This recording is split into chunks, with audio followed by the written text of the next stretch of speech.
Hello again, everyone. It is Wednesday, the 24th of September, and time for another edition of Wednesday with Walton and Reis here at thecardinalnation.com in video form and in audio form at the Scoops Sports Network and all of your favorite podcast apps. Welcome, Kyle. Hello, Brian. Thanks for having me once again. How are you, sir? I'm doing fine. You and I are both keeping an eye on the other screen as we record this. The Springfield Cardinals are in a must-win elimination game, game two of the Texas League Finals. They had the first game at home, and Bryson Watts pitched extremely well in that opener, but the bullpen was leaky, and the offense couldn't come back. And now the next two games are away, and so the Springfield Cardinals must win both tonight and then the deciding game three if they can get that far to win the Texas League title. But they've done a very fine job so far in the playoffs, and really this season it's been a record-breaking season for the Springfield Cardinals, hasn't it? Oh, it really has. The, I would have liked to have seen, and not like he's having a great season, but it's really a bummer that Chase Davis got hurt celebrating, celebrating the last round, winning the last round, and he's dynamic in that lineup in some ways. He's another facet in. Jonathan Moquete's filling in okay, but it's just like it's a bummer. But that should not reflect negatively on the entire season that Springfield has had. It's been a great season, a fun playoff run. I do wish a couple more of these games were in Springfield for the Springfield faithful. And it would have been nice to have seen Austin Love relieve Pete Hansen in game one in a more positive way, and the bullpen kind of hold it together in game one of this series against Midland. But that shouldn't detract from how much fun it is. I mean, I'm watching this game tonight, Tuesday night, before the Wednesday podcast. I'm watching Gage Jump go up against Eshawn Henderson. And as everybody who follows prospects knows, like on the national scale, Gage Jump is a big deal. He's bust onto the scene. I'm not going to say he's jumped onto the scene. I'm better than that, Brian. But he's become kind of everybody knows his name. He's become kind of a household name. That's not fair, but that's what it is. And to see Eshawn kind of match him pitch for pitch as we get into like the fourth inning here, but do it a little different. It's just been a fun matchup, a fun game. And if the season does end, if they can't beat Midland tonight, it's a really great example of the progress that's happened at Double A and how exciting this season it's been for them. And you mentioned the fact that Chase Davis isn't in the lineup, and with Joshua Baez at DH, the outfield is rather underwhelming as it's been in St. Louis. And nothing against Moquete, Ugueto, and Menlinger, but that's not exactly a murder's row. But they do have Baez, Bernal, and Harris in the middle of that lineup, and Gazdar at the top. Yeah, it would be nice, maybe a good transition here, Brian. Other is be nice if they still had JJ Weatherholt there. Not to say JJ didn't hold his own at AAA. He was more than qualified and more than up to the challenge at AAA. But as we found out this weekend, as we found out earlier today, actually, he was just as good as anybody else in the league. Well, and in fact, I think though, in all fairness, Kyle, I think if we pose the question to fans, where would you like to see JJ Weatherholt right now? More would say St. Louis than Springfield. And as Kyle was alluding to, Weatherholt was named the Texas League MVP. And not only is that a big honor for JJ Weatherholt, but it's also an honor for the organization because it's a 10-team league, and the Cardinals have won the last four in a row. The last four MVPs in a row, and their current guys, Jimmy Crooks and Thomas Ajayci, are pretty good. Moises Gomez obviously flamed out, but it's a good sign for a hitter to do well. And I don't think there's any doubt about Weatherholt's prospect status anyway. But for him to be recognized as the most valuable player in a league at which he didn't start or finish the year, that's pretty good. Absolutely. Brian, I hadn't realized that it had been four straight Texas League MVPs for the St. Louis Cardinals. Wow, off chance, and I'm sorry to put you up against this, but when was the last time they won a pitcher of the league in the Texas League? Because it seems like it's somebody obvious. Maybe it was McGree. Go ahead. I say maybe it was McGreevy. Why do for some reason, I want to, but yeah, his I'm going time to there tell was you weird. because the history section of the Cardinal Nation Prospect Guide, brief plug, will give you the answer. And it was more recent than you think, Kyle. In 2024, despite his injuries, when healthy, Tink Hence pitched well enough that he was, in fact, the Texas League Player of the Year. So the Cardinals swept Player of the Year or MVP and Pitcher of the Year 2 years in a row. Pretty impressive because, as I mentioned, Crooks was the MVP last year. That's right. Got well done, Brian. I was trying to put it on a tee. No, I really was not. I was like, hey, I know Brian will know this because Brian knows everything, not just because his website rocks, but because he's a bit of a baseball historian, a minor league historian for the Cardinals. And I am in a way, and I don't keep up with John Vooch, but I sometimes I ask him questions about things, and I really need to go back. During COVID, I was doing a history of the Cardinals minor league system back to 1963, and I only got partway through it, and I really, really need to find time to finish it, but I don't think there's a big market for it, but it would be just fun to do because I have a lot of the information squirreled away. wow, that's fascinating. Also, it's embarrassing for me to forget all about Quinn Matthews, and maybe that tells you a little bit about Quinn Matthews No, no, no, no, no, no. 2025. I'm sorry. Did I say if I said Quinn Matthews, Oh I no, was wrong. I said Tink Tink Hence. Hence. I said Quinn Matthews. You said Tink Hence, and that's also tells you what kind of year it's been for Tink Hence, I think. Who? Who? Man, again, I all these pitching injuries and pitching inconsistencies and all at the same time, while a lot of pitchers have continued to make progress and show growth and show strength. And I mean, what a tumultuous season for some pitchers and the organization, some prospects in the organization, and what a terrific season for so many pitchers in the organization. Well, and this. Let's stay with the Double A award winners. I mean, Ishan Henderson, the pitcher of the year, tremendous honor for him. A guy who pitched in the fall league last year. Coming out of Peoria, did a tremendous job all year long. And Bryson Motts was also an All-Star, and I'm sure those two were neck and neck for that pitcher of the year award. And when Springfield could have those guys go, 1 and 2 in their rotation in the playoffs, you got to think, hey, they're going to have a good chance to win. Absolutely. And then, yeah, so I was really fascinated. And, it was kind of a little, I would love to know, and Ishan deserved it, but I would love to know really how close it was between Bryson Mounts and Ishan Hernandez for that pitcher of the year at Double A. I know Ishan was top, the Cardinals player development Twitter page put it out. Ishan was like top 4 in all of the major pitching categories, but Yeah, he Mounts was led right he behind led him. he led the league in ERA, and he almost passed Dakota Hudson's franchise record. His ERA was 2.59. Hudson set the franchise record in 2.53. And so I mean, leading the league in ERA, leading the league in opponent batting average against, those are pretty strong, endorsements for Henderson's candidacy. But Motts led the league in WHIP. Mhm. 111. He led the league in win percentage, and he was second in ERA to Henderson and second in opponent batting average. So, you certainly couldn't argue with either one, but I think Henderson's results were just a shade higher than the other lefty, Watts. I think you're right. Again, what an awesome position to be in for the Cardinals organization, for the Springfield, yeah, a group. Just a really cool way for those two to kind of begin the season and end the season in a similar way, probably neck and neck for an award that they both deserve. So, Yeah. bravo to both of them. And I'm anxious again, Brian. It's the same way. I'm glad that they're both pitching in this Double A playoffs. It would have been nice to have seen them pitch a little in Triple A, but it is what it is.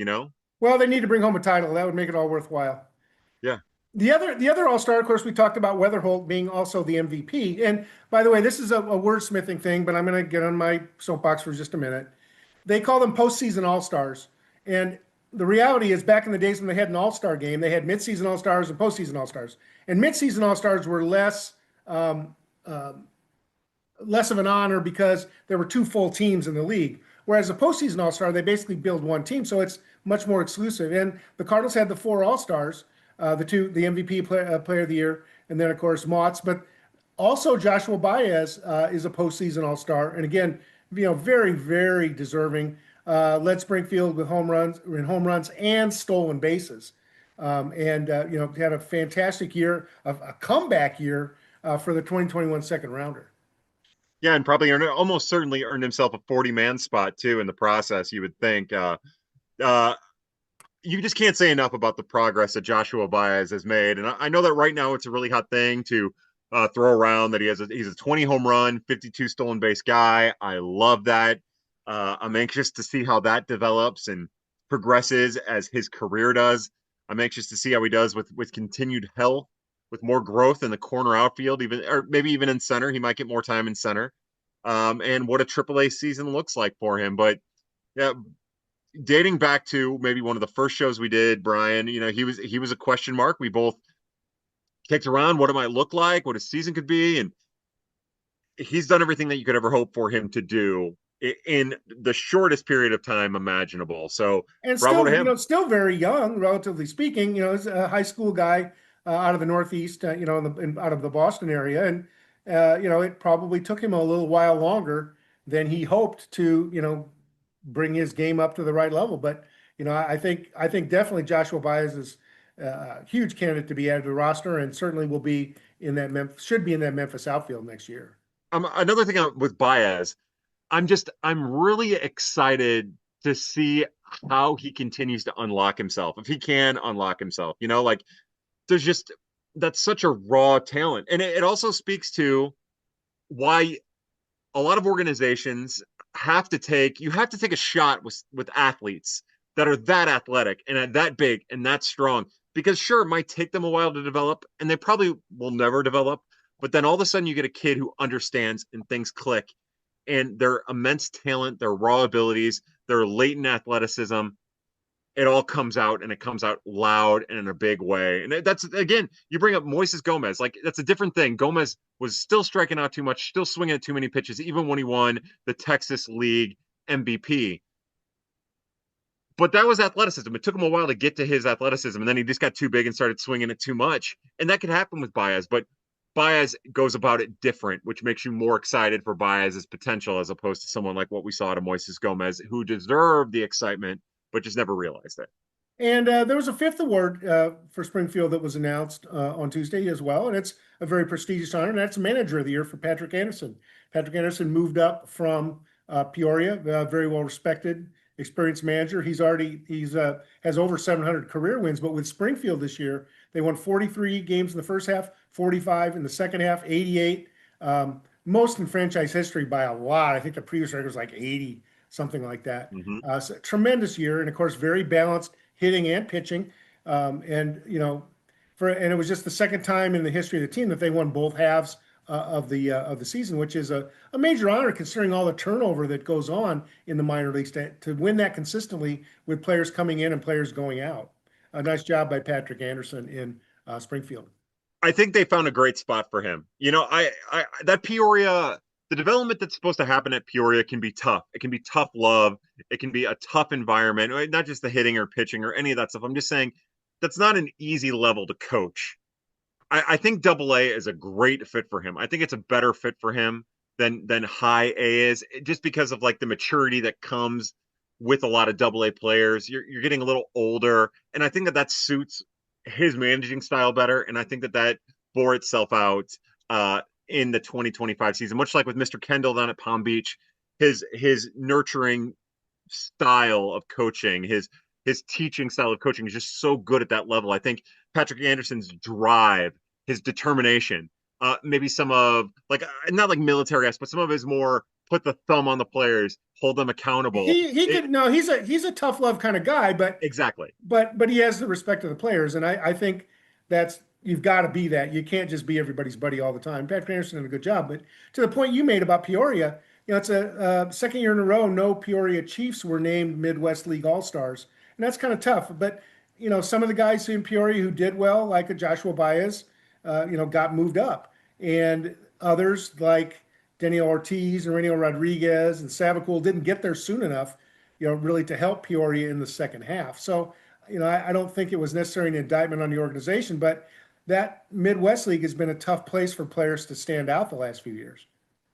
It really has been. And hopefully some of the promising players that are at Palm Beach can change that next year. That finish the year at Palm Beach can change that for Peoria next year. I would think that, again, not looking at the organizational depth chart, Brian, and that's something I will look forward to reading at the Cardinal Nation as you start putting it out. Well, you have yours out all the time, but like as you start getting into depth and as the 2026 season is on the cusp and you start projecting rosters, like I think about somebody like Josh Cross. There's a lot of logjam in front of him at first base. He could be the kind of guy who gets his feet underneath him now that he's had a little time at Peoria. It has such a strong first half at Peoria, and then goes to Springfield, but still ends up winning Peoria postseason All-Star, awards, stuff like that. So again, we'll see what happens with Rainiel Rodriguez. We'll see what happens with all the other players at those levels with the draft picks. If Jalen Flores or Matthew Mura or any of those guys, if they can make a name for themselves. But I do think that the Cardinals are in a position now where we'll start seeing. I don't know why I feel this way exactly, Brian. Don't ask me why. I won't answer, and I'm not taking questions after I make this statement now that I say it. But I feel like they're putting themselves in a position mostly because of some of the influx of talent they've had from the Caribbean League or the Caribbean islands, to be in a position where it's not just low A, double A, and then triple A being kind of weird and high A, Peoria not getting anything. I think next year we're going to see a pretty large amount of awards being awarded throughout the organization, because I just think the talent is that good. I think it's taken a step, Brian. Now, and to your point, I want to come back to Josh Cross for a minute because I would say he's probably a tweener in this award thing because of the fact that, he split the season between the two levels. Josh Cross led the Cardinal system in RBI this year, 81 RBI, and he tied for third in home runs with 16. So Josh Cross, by the power and production measurements, was a very, very good player this year. But he only spent roughly half the season in one league, half the season in another, and so he wasn't an all-star at either level. Not that he wasn't deserving. Yeah, and just like with Josh Baez, it took Josh Baez a little time to get going before he could really kick in at Peoria. And then once he kicked in Peoria, it was like, all right, you're going to Springfield right away. So that's why he might not get an all-star level. He was kind of a tweener at the Peoria level. I know that our dog Agnes, was just barking when we brought up Josh Cross. So if Josh Cross has a breakout in 2026, it's because Aggie was calling it right here on the bed as I was talking. All right, and I'm expecting that she'll get some screen time soon. Regarding the organization, and there's a lot more. I mean, player development isn't about win-loss records, but we always say the Cardinals and every organization want their players to be used to playing winning baseball. And just looking overall, the Dominican Summer League actually did pretty well for them. They finished 4 games over 500, third in their division, and they're big divisions in the DSL, and a 92 run differential. So, good things in the Dominican this year. Florida Complex League, the positive thing for them is they didn't finish in last place after doing that for like 45 years in a row. They finished in fourth place. But their whole season swung on when Rainiel Rodriguez got promoted upward. As soon as he left, they really didn't have a lot, unfortunately for them. Palm Beach had a 500-ish season, a little under 500 in each half, but just barely, which is unusual for them because they've been in the playoffs quite a bit. And then Peoria was 28 games under. They just couldn't really put together. Oh, they had a better second half. Their first half, they were outscored by 54 runs. Second half, even though they won 25 out of 65 games, they actually had a positive run differential. So, they started to score some runs at the time the pitching, kind of gave out on them. Springfield, a dynamic year, as I said, 28 games over 500. And Memphis had a winning record in both halves. And, it's tough to manage. We've talked about this before. It's tough to manage in AAA because anytime, somebody stubs their toe in St. Louis, your roster gets turned over. And it's hard to develop any continuity. But, the interesting thing about Memphis, I think, is that the pitchers that starred in their rotation were pitchers we didn't know anything about at the beginning of the year. Yeah. Curtis Taylor won the ERA title in the International League with a 3.21 ERA. And Aaron Wilkerson, 36-year-old, he only came over partway through the year, made 11 starts with Memphis, was second in ERA at 3.89. Now, it's good to lead the AAA in ERA, AAA league in ERA, the International League, but it's bad because, of course, you didn't get a chance in the major leagues. Ideally, you do well and you move up. Now, having said that, Wilkerson led the league in innings pitched with 152 innings, I think, something like that. Well, Michael McGreevy held that title the last couple of years. He was a workhorse. He was waiting and continued to develop. Taylor and Wilkerson aren't really, that kind of a prospect, but should the Cardinals try to keep a 30-year-old Curtis Taylor around? Do they put him on the roster? Should they try to figure out some inducement, or is he just a quad A kind of guy? Brian, that's 2026 top 5 Cy Young winner, Curtis Taylor to you. No. Okay, I'll have what you're drinking. It's an old fashioned, Brian. I set that up perfectly. No, So they're going to need as much depth as possible. The question is, did Curtis Taylor, Aaron Wilkerson, did they show enough to another organization to just offer the Cardinals, offer those guys more money to lure them away from the Cardinals? I would hope not, because next year could be a whole it could be a nightmare of a year from the pitching side if the Cardinals aren't going to sign anybody. So I hope Curtis Taylor stays around. I hope they can reach an agreement with him. I hope that Aaron Wilkerson, and I've joked around about Aaron Wilkerson winning the Cy Young, that just like I did with Curtis Taylor, but like these are kind of valuable arms for an organization caught in the middle of a rebuild and a runway and a competitive nature and all of the things that the St. Louis Cardinals appear to be caught between as they enter the 2026 season. And it's an interesting. We've been having this discussion on the Cardinal Nation forum, the message boards, which are free, by the way, and encourage everybody to stop by if you want to chat ball. There's one side of the argument that these guys have proven to the organization that they can pitch and that they're a known quantity. And isn't that better than bringing in the tired, marginal major league veterans from other organizations who probably aren't going to make the rotation anyway? Isn't it better to reward the guys that you have? But I came back to that and said, well, if that was the case, why didn't Curtis Taylor maybe get a shot to come up and pitch in relief in September? That's a point exactly. And also, the other question you have to ask yourself is, what do you have? Like, who are you rewarding, and how are you rewarding them? Are you rewarding, say we get into the 2026 season, say you don't bring back Aaron Wilkerson or Curtis Taylor or whoever, are you quote unquote rewarding Eshawn Henderson or Bryson Mounts or Pete Hansen with a major league debut that might not set any of them up for success? Those guys just aren't ready. I mean, they'll get spring training camp invites, and God bless them. But the double A guys, they're playing not ready for prime time, and there's a big gap right now. St. Louis rotation is thin. Memphis rotation is paper thin because we can't expect Takeo Roby or Sam Robertson to march out of spring training and grab a major league job. It's just not going to happen. Yeah, that's my point exactly. If you had Roby and Robersa and Jerpy and Hentz and that whole group that was hurt, if you had them ready to go at AAA, if they'd had a full healthy season at AA and AAA this year, then maybe you're having a different conversation. But you have at least, if everything goes well, until June, until you start getting these players healthy, until you start seeing them. All of those guys that lost their 2025 season to arm injuries, it's June at the earliest, and then they're not going to make a major league debut. Maybe Tink Hence does if he's healthy to start the year, and you're just going to put him in the major leagues because you don't know how many other bullets you're going to get out of him until he goes back on the IL. You need that depth. And if this depth has worked, if they fit in with the organization, if they have taken to the organization's pitching side's development strategy and plan, then you hold on to these guys because you have nothing to lose. And you to need to protect yourself. the idea of bringing Hens up, I know you brought that up as just an example, but I think you and I have both come to the conclusion that this year the organization, the new player development organization, has been slow, not fast with promotion. So to take a guy who's been injured, at AA and throw him in the major leagues, that doesn't feel like the personality of what this player development organization is about.